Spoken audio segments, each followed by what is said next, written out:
ทุกคนตอนนี้มันเริ่มแล้วเด้อเนาะเริ่มตั้งแต่ดนแล้วแหละจนน้าบ่าวเพิ่นตัดฮักเมื่อไรนี่กกไม้ถ้าผู้ตัดไม้กับผู้ฮักกับหมาจะให้เพิ่นมาตัดให้2 ต้นอันนี้ต้นนี้กับต้นนี้หมูว่าสิให้เพิ่นจักแสนล่ะนี่บ่แม่นเนาะบ่แม่นครับก็คือต้นนี้จะเป็นต้นไม้ติ้วเด้อทุกคนเด้อไม้ติ้วก็เป็นไม้ชนิดหนึ่งที่กินยอดกินอันนั้นมันได้แต่ว่าสุฮาสิมาตัดต้นนี้เนาะสุฮาสิกลเงามันก่อนแล้วก็กลลักกลอันนี้แหละออกแต่ว่าสิเอาต้นไม้นี่ออกก่อนสิเคลียร์พื้นที่ก่อนพี่ๆทุกคนสิเฮ็ดกำแพงยาวไปพุ่นเลยติดตามเบิ้งพี่ทุกคนเนาะสวัสดีมาทุกคนเด้อพี่ทุกคนเนาะแล้วแหละเห็นใจกับมาซอยกันเด้อซอยเนาะสิซื้อน้ำเย็นๆให้กินเนาะ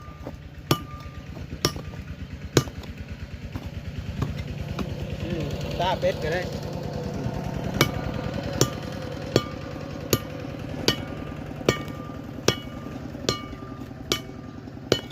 เจ้าไข่ก็ได้กินด้วยกันบ่ตาเป็ดมีคล้ายกันเนาะเป็ดหมูปิ้งโอ้ยยอดเนี่ยของแซ่บๆนัวๆได้จ้าอยู่เมืองชนนี่ก็มีปิ้งเป็ดเป็ดหมูปิ้งดีคนแบะจักมาเลยได้นี่ดีเลยเพิ่นตัดทึมตรงนี้เนาะตำบิดว่าสิพากันคุดอ้อแล้วเพิ่นมาตัดแบบสบายเลยนะตัดตอนมันล้มเลยแต่นี่มีถันล้มซ้ำเนาะเสียตัด2 อันนี้แหละแล้วก็มีพุ่นทอนไม้ต้นน่ะตัดขาดไม้กุ้งเดี๋ยวว่าสิขี่รถไถมาใช่ไหมอันนี้คือเพิ่นสิมาตัดไม้เหรอจะเสียวนำประมาณเท่าเลยตัดแบบศีลซ้ำเลยเม็ดเท่าเลยหรือเปล่าเม็ดเท่าไรเขาขายให้เวียดเม็ดสาวบ่เขาขายให้เวียดนะซ้ำตัวเลยซ้ำตัดเม็ดสาวกับเม็ดสาวเลยตัวใหญ่ๆ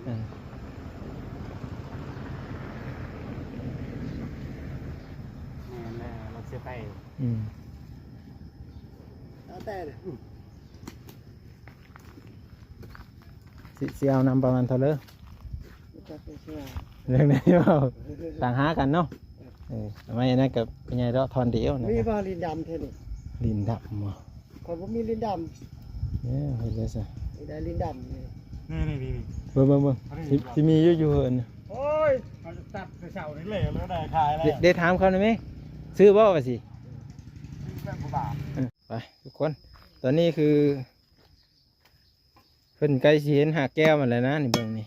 มีอยู่ว่าเลยหาแก้วมันยังมีถึงซ้ำรอเบิ่งทุกคนน้าบ่าวเพิ่นจัดการแล้วเพิ่นขุดเฮาได้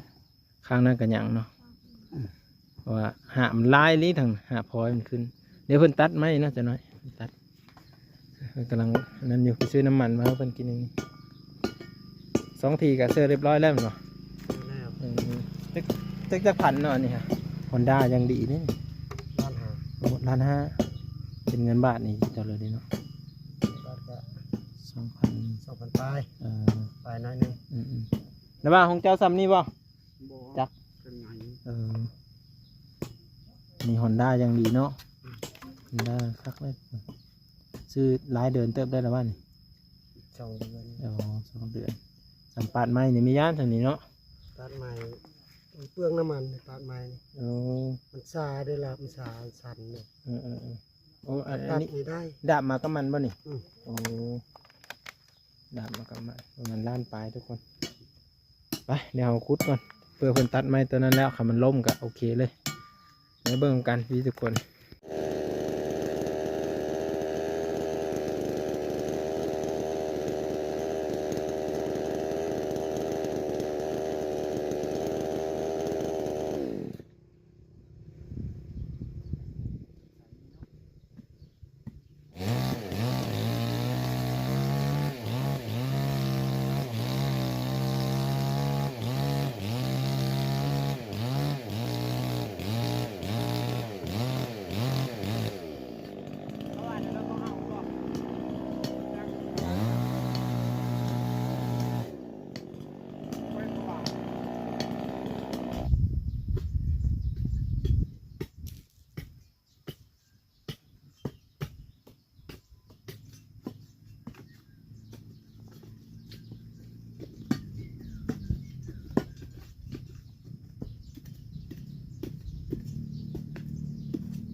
มันตัดตัวนั้นแหละทุกคนบัดนี้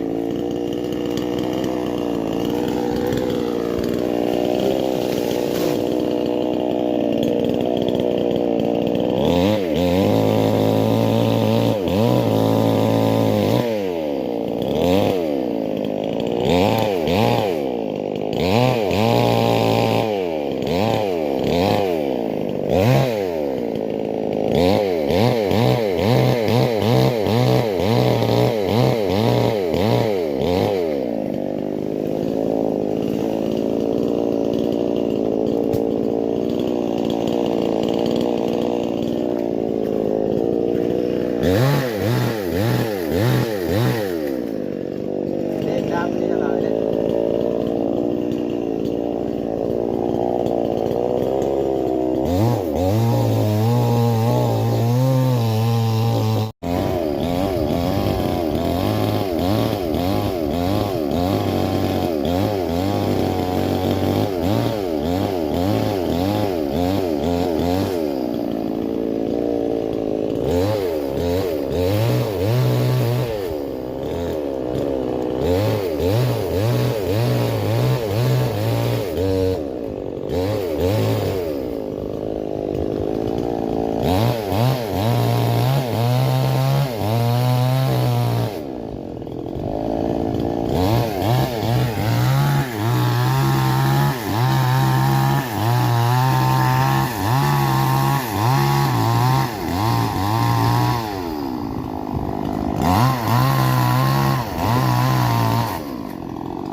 ไม้เต็มเลยเนาะ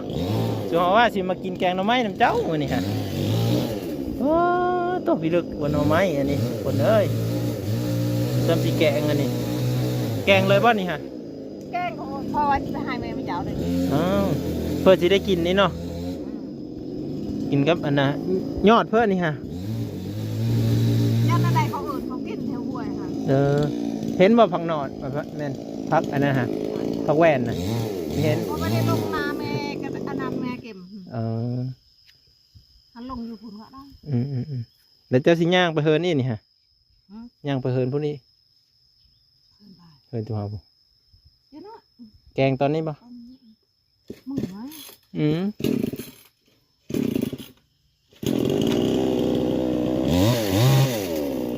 เรียบร้อยมันตัดให้เรียบร้อยแล้วทุกคนจบบริบูรณ์เป็นกระทะจนเราต้องโดนคู่ มึงไหมไม่ได้ก็ตะหลังไม่ได้หลัง นักก็สิท้ายอันตี้ ได้รับหลักเนาะมันสั่นเลยไม่ขาว มันสิเป็นบ่หลักไม่ตีเป็นบ่ กินเพิ่ม เป็ดน้ำเชื่องช่างไม่ติวจะนำมือกระโดด เห็ดธรรมดาสีขาวถูกมือไหม เขาเห็นอยู่ไม่ตีจะเห็นรักน่ะแค่ไหนเนี่ย บอกเอาถูกเขาบอก เออ หรือจะเอาหลักเกณฑ์ยังไงเรา เนี่ยเป็นออกมาเลย อืม เป็นละคร ไปผู้วินหันหัวยาวตัวนะ แน่ไม่ได้ โดนจับสมหนุ่ม สม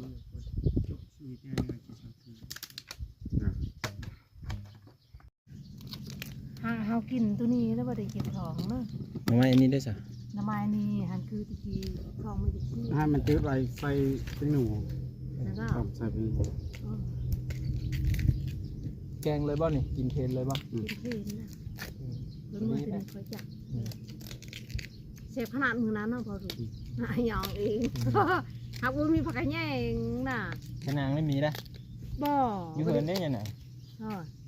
ยานางขอยมือนั้นเขาไม่ได้เอายานางขอยเอาอันนั้นใบอันนั้นฮันเด้ไม่ได้ไปญี่ปุ่นไม่มันบวบ จะมีว่าคงมาคงมา บุ้มตายหมดมันก็ปู อันนี้เลยถ้ากินข้าวหนึ่งจ้า ไปสิเจ โอ้ยหันเข้าไปบ่ได้ยากเพราะว่าหน่อไม้พอที่โอ้ยชีวิตที่ช่างมัน นั่นแหละ หักตอนนั้นน้อยเด้ออันนี้ใหญ่นี่นะมันบ่พอจุดไหนใช่เอาอีก กระเจะเฮ้ยจะบอกกระเจะดูโทษ ให้ถามมึงหนึงค่ะ รถ ถูกโหลดโหลดไปชงแล้วนี่ก็ชงมาที่ใช่มาที่เหนือ